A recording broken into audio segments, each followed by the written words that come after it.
Next breaking TV9 చేతిలో Medigadda vigilance report.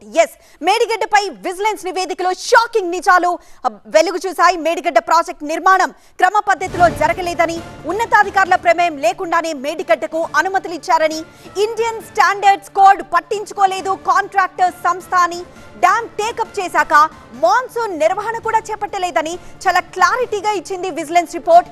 Barrage operations కి ముందు షీట్ ఫైల్స్ తొలగించలేదు, అలానే up stream and down stream over weight levels కూడా తగ్గించలేదని, block number 6, 7, 8 ని నిర్మించాల్సిన L&T సంస్థ ఎల్ఎన్టీ కాకుండా సంబంధిత సబ్ ఏజెన్సీతో నిర్మించారంటూ విజిలెన్స్ రిపోర్ట్ పేర్కొంది. చెల్లింపుల గడువు ముగిసినా పనులు పూర్తి చేయలేకపోయినా బ్యాంక్ గ్యారంటీలు మాత్రం రిలీజ్ చేయాలని ఈఎన్సీ ఆదేశాలు జారీ చేసినట్లు విజిలెన్స్ రిపోర్ట్ లో చాలా స్పష్టంగా తెలుపుతోంది. ఎంక్వైరీ కోసం 2 ఇంజనీర్లు, 2 చార్టెడ్ అకౌంట్లను నియమించాలని నివేదికలో విజిలెన్స్ కోరింది.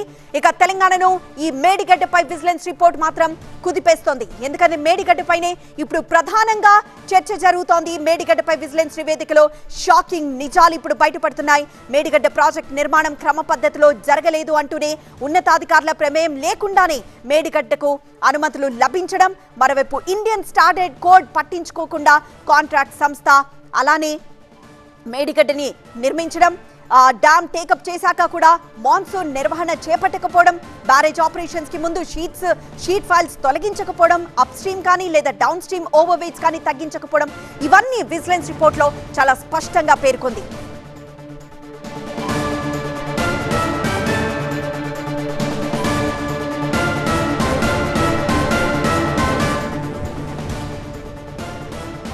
విజిలెన్స్ రిపోర్ట్ పై పూర్తి సమాచారం మా బ్యూరో చీఫ్ విజయ్ అందించడానికి, అలానే మా ప్రతినిధి ప్రభాకర్ కూడా అందించడానికి లైవ్ లో సిద్ధంగా ఉన్నారు. ముందుగా ప్రభాకర్ దగ్గరికి వెళ్దాం. ప్రభాకర్, ప్రస్తుతం మనం చూసిన మేడిగడ్డపై ప్రభుత్వం ఎలాంటి చర్యలు ఇప్పుడు ప్రస్తుతం తీసుకోబోతోంది విజిలెన్స్ రిపోర్ట్ ని బట్టి?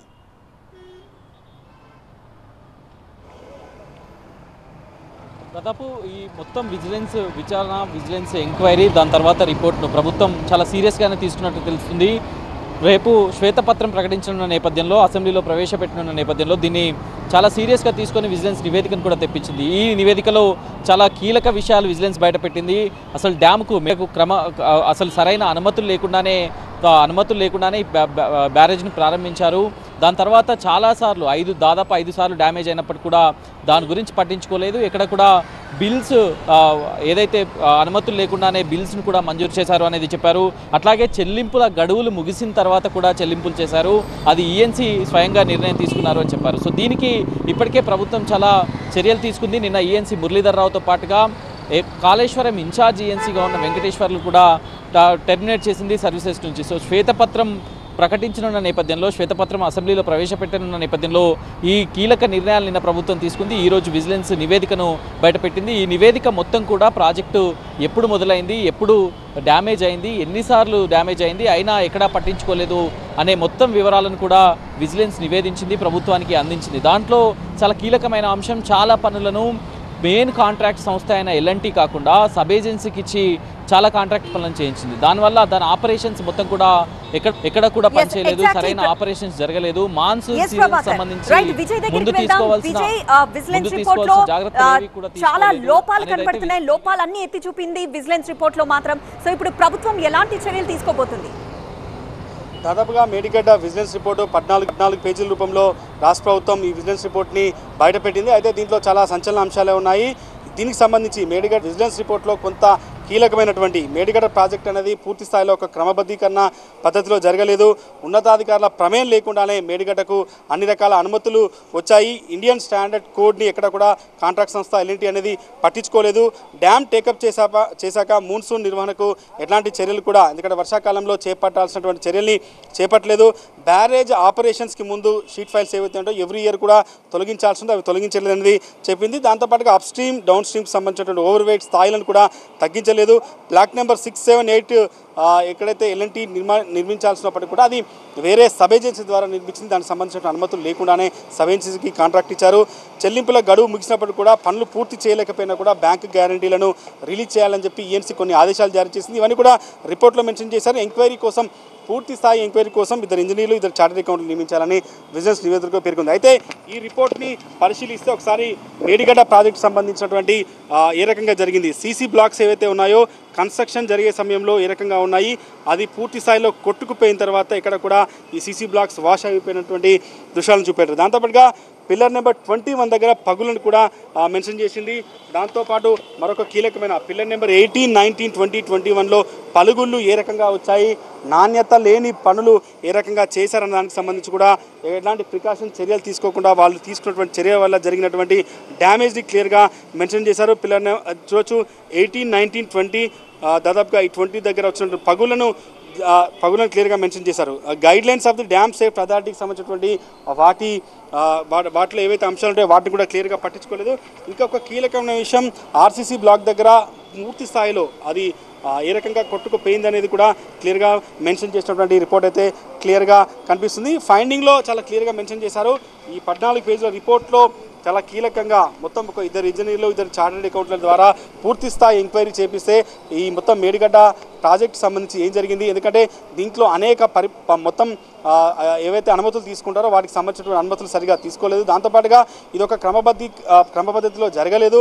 దాంతోపాటు ఉన్నతాధికారుల నోటీసులు లేకుండానే కింది స్థాయిలోనే అధికారులు డెసిషన్ తీసుకొని డైరెక్ట్గా వాళ్ళకు వచ్చినటువంటి ఆదేశాల మేరకు ఈ పూర్తి వ్యవహారం కూడా నడిచింది. కాబట్టి ఈ మొత్తం వ్యవహారానికి సంబంధించి పూర్తి స్థాయిలో ఒక ఎంక్వైరీ చేస్తే అన్ని విషయాలు ఇంకా బయటపడతాయి అనేది విజిలెన్స్ రిపోర్ట్ ద్వారా బయటకు వచ్చింది.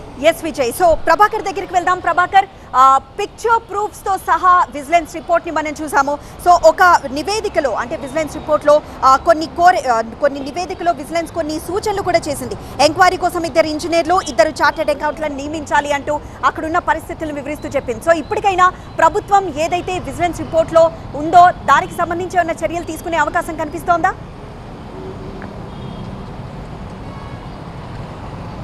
చాలా సీరియస్గానే గవర్నమెంట్ అయితే ఉన్నట్టుగా కనిపిస్తుంది. ఎందుకంటే నేను ఉత్తమ్ చాలా స్పష్టంగా చెప్పారు, దీని విషయంలో మేము చాలా సీరియస్గా ఉన్నాం.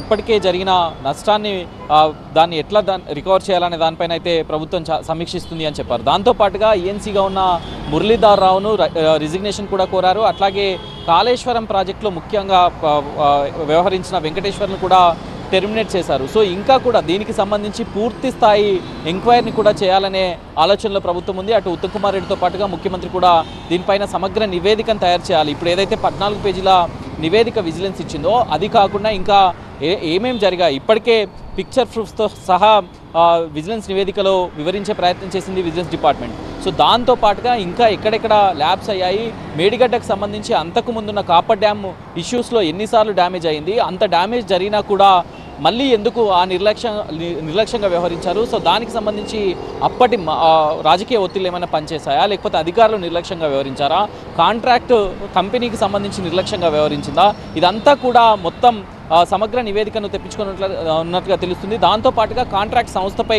చర్యలు తీసుకునేందుకు కూడా ప్రభుత్వం రంగంలోకి దిగింది. ఎందుకంటే ఇప్పటికే చాలా చోట్ల కూడా విజిలెన్స్ మెన్షన్ చేసింది. ఈ 14 పేజీల నివేదికలోనే 2-3 చోట్ల కూడా విజిలెన్స్కు సంబంధించి చాలా స్పష్టంగా మెన్షన్ చేసింది. ఎలాంటి ఈ పనులను చేయాల్సి ఉన్నప్పటికీ కూడా సబ్ ఏజెన్సీకి ఇచ్చి పనులను చేయించింది అని. అది నిబంధనలకు విరుద్ధం.